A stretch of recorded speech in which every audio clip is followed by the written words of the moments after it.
Welcome back into the Island Sports Center at 84 Lumber Arena. Time for your men's hockey update. Catching up with head coach Derek Schooley after a historic weekend for the program. Coach, your team clinches its first regular season conference championship with a dramatic comeback win up at RIT on Friday night. How satisfying was it for, first of all, for your team to take care of business itself and not have to worry about other teams and looking at the out-of-town scoreboard and doing all of that? Well, that's what we said all the way down the stretch, is we don't have to worry about anybody else.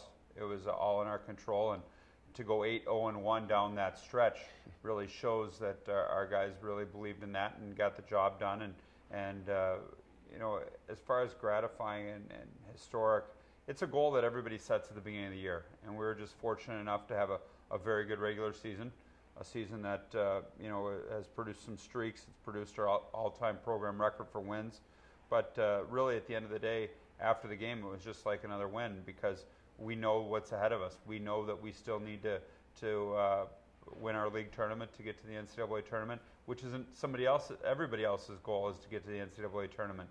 So you have to make sure that you continue taking care of business and continue to play things out, because come playoffs, that's what really matters to get to the NCAA tournament. Yeah, still a long way to go, but like I said, this accomplishment has been something that's been a long time coming for this program, and it takes, I guess, a different set of attributes and a different type of quality to be consistent over the course of a regular season.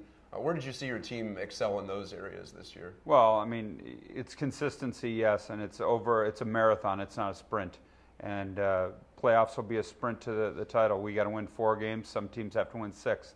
Last year we had to win 6, so we won the marathon, but the sprint's still to come. But the gratifying things is, you know, our work ethic has never wavered. Even after we clinched, our Saturday night work ethic was outstanding.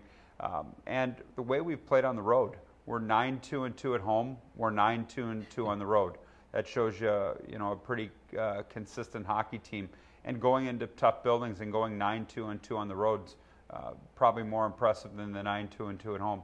Yeah, add all that up, and you're 26-5 overall. You're also 21-6-5 rather. You're also 18-4-4 in conference. So you've made a name for yourself over the course of the long haul this season. But I want to talk especially about recently. You mentioned the 8-0-1 streak, which tied the longest unbeaten run in program history. You've done that 3 times now, but a lot of close games. 6 out of the last 8 have been decided by 1 goal. Plus, you throw in that tie against Canisius here a couple of weeks ago.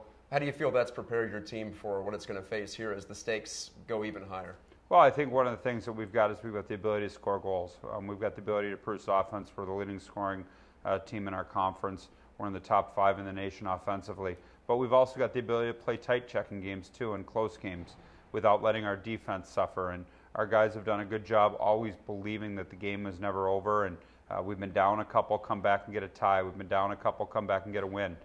The RIT game that we won, we were down 3-1 at one point midway through, and down 3-2 going in the third. So our team's got a belief, and it's a confidence that I think carries over from last year, that we can win any time the game's tight.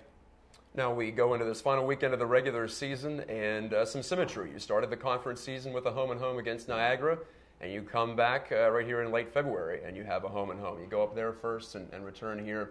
Saturday night in particular, though, is senior night. You are going to be honoring the winningest class in program history, 77 wins and counting for Cody Wido, Scott Jacklin, Dave Rigatti, and Jeff Jones. What have they brought to this program, and how have they helped it reach that new level? Well, every year each class is becoming the winningest class in program history, and it's something that they should be very proud of. But with this group of guys, just the way they've handled themselves, the way they've brought a winning atmosphere to the program.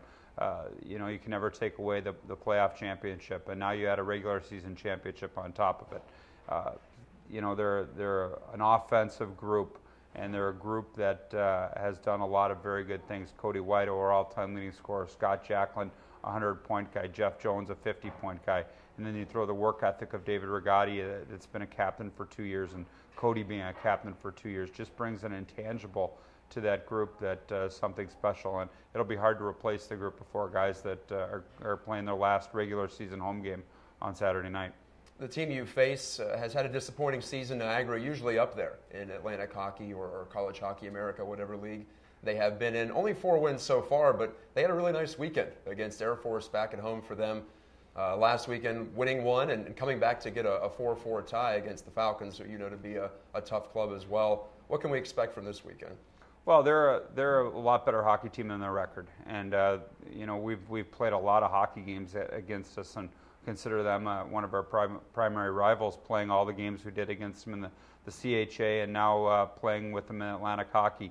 But they're a team that their forwards can skate. They get in on the forecheck. They play hard. They're much better than their record. They've got some talented offensive players. Sarcona, you go down the list.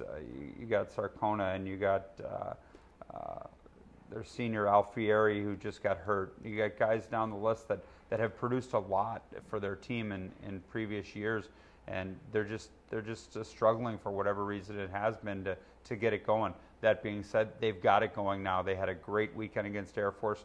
They were very close against RIT the previous weekend, and we got to be ready to go because they're playing for their playoffs to try to get out of last place. They want to finish higher than 11th in the league, and they're going to give us everything that we can handle. And this isn't a time for us to take it easy either. We may have clinched, but we need to make sure that we do very well leading ourselves into playoffs because we do have a bye. So we got to go into our bye weekend and the playoffs feeling good about ourselves, ready to go when the playoffs come around, and being ready to play this weekend as a start of it. This is really the kickoff to our playoff season. We have to get our game the right way going into playoffs.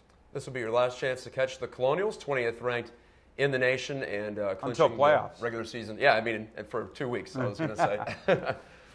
For a couple of weeks here, the Colonials will be off. So come on down to 84 Lumber Arena. First 400 fans get a trading card set with the seniors featured in that, and also stick around after the game for the senior night festivities and the presentation of the Atlantic Hockey regular season trophies. So a lot to look forward to. It should be a great night honoring those 4 guys, and then to cap it off, presenting the Atlantic Hockey regular season championship. It should be a wonderful night, and hopefully we can get everybody down here to show their appreciation to the 4 guys who graduated and celebrate our league championship before we move into playoff mode. Well said. Thanks, Coach, Thank you for your time. Yes, we hope to see you right here on the island Saturday, 7:05 start. Stay tuned to rmucolonials.com for more coverage.